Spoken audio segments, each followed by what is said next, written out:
This is an imaginary story, but the meaning is very true and real. Once a man died, the angels came to pick him up. The angels asked the man, where do you want to go, heaven or hell? The man was astounded, he was shocked, and he said, do I have a choice? Because I used to think that if you did good, you went to heaven, and if you did bad, you went to hell. Well, the angel said, well, democracy is catching up, so you have a choice now. He said that if I have a choice, that you have something to show me. Some leaflets or brochures or anything to really let me know what heaven is like and hell is like. The guy said, yeah. The angel said, yes, we have something. If you want to see what heaven is like, here's a brochure. And if you want to see what hell is like, here's a DVD. In this age of technology, the man started salivating. He started thinking, okay, he looked at the brochure first because everybody is interested in heaven, and he saw pictures of sparse people, very morose, quiet, silent, thinned after fasting, not talking, trying to smile, a little halo here and there. He said, God, I don't want this heaven if this is heaven. And when he slipped in the DVD and when he started watching visuals of hell, there were people laughing, dancing, reveling, feeding, the type of things we do here. He said, well, hell is no different. So suddenly he calls the angel and says, I've decided. The angel says, I'm giving you 1 week to decide. He said, no, I've decided. He said, where do you want to go? He said, hell. He said, are you sure you want to go to hell? He said, yes. One last chance. If you want to go to heaven, take the staircase up. If you want to go to hell, take the elevator down. The guy started thinking, look, hell is technologically advanced. So obviously, I don't need to think twice. I want hell. He gets into the elevator, which is nicely decorated, beautiful, gilded in gold. He presses the switch of hell. Suddenly, to his shock and horror, the floor of the elevator opens. There's a dark, deep ditch. He falls into that ditch full of smell, filth, and he's trying to barely survive. He's almost suffocated. And he's trying to survive, looking up at the top of the place, and he starts shouting, well, is this hell? The guy said, of course it is. He said, what about all the DVDs you showed us? He said, that was our publicity department. The good things that we use and see have become bad things. So it's very important that we understand the thin line of truth, reality, and falsehood, and misguidance. We talk about marriages. We talk about man being a social animal. Recently, one man, he went to the antidepressant store, and there was a big board in the antidepressant store that before you can get antidepressant drugs, please produce the necessary documents and certificates, because nobody can go down and take antidepressants. You get hooked on them. So you need to produce appropriate certificates. The guy produced one certificate, and the storekeeper said, sir, we have written certificates, but a marriage certificate would not do. Talking about harmony, somebody would tell me, Swamiji, it's like the treasure at the end of the rainbow. Meaning it's not there.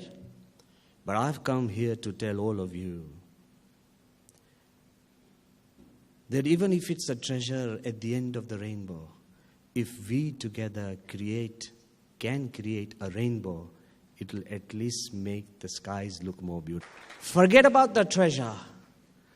In just being together, in just this assembly, while all of you have come out from your busy schedules, and I know how many good things and important things you need to have and do, it just reinstates and reaffirms our faith in the principle of harmony which we believe in and share. While they said their prayers, this story says that in front of their gates, now everybody start relating to this story.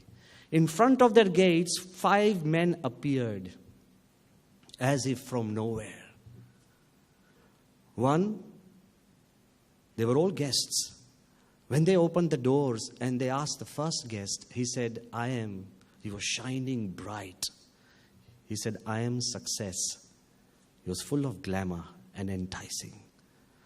The second said, I am wealth. He was also young and powerful.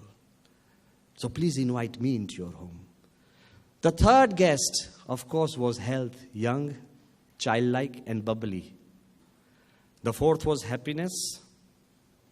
He was old but lively. But there was a fifth guest which none of them were looking for, and he was harmony. Uninteresting, lonely, stoic and silent.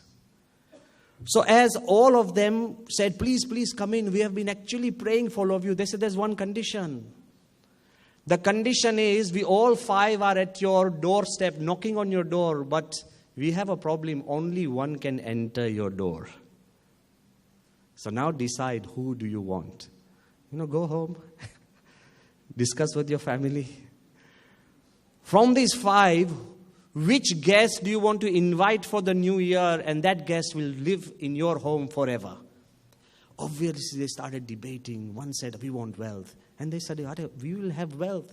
But if we don't have health or success or happiness, we could be the misers who are always mocked. What is good is wealth without having success or happiness or health? Then said, okay, let's go for success. But there are so many successful people. IIT engineers who do not have jobs or wealth or happiness. So success alone will not do everything for life. He said, okay, I think we need health. So let's invite health in. He said, but health, there may be people who look like actors with great bodies. They are constantly searching for a new film. They're on the roads like beggars. What good is having good looks and good body when you don't have wealth, money, or success? He said, well, there's only one left. Who? Happiness.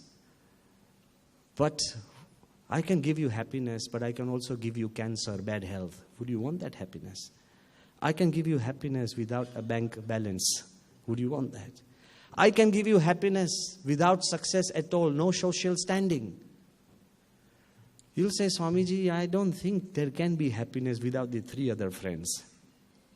This is how we think.